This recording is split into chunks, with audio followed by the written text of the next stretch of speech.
একের বেশি সিম কার্ডের জন্য লাগবে না কোনো চার্জ, দাবি ওড়ালো telecom regulatory authority of India.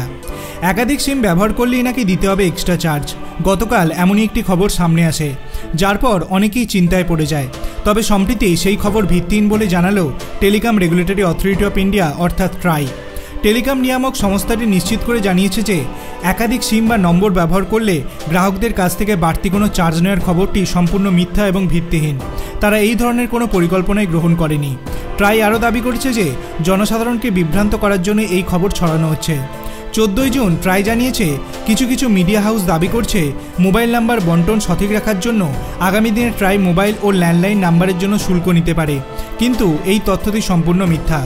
আসলে বরাদ্দ করা টেলিকমিউনিকেশন আইডেন্টিফায়ার রিসোর্সগুলি নির্দিষ্ট সময়সীমার পর অব্যবহৃত থাকলে টেলিকম সংস্থাগুলির ওপর আর্থিক নিষেধাজ্ঞা আরোপ করা উচিত কিনা সেই নিয়ে মতামত জানানোর জন্য 6 জুন ট্রাই শিল্প সংস্থাগুলিকে আমন্ত্রণ জানিয়েছিল।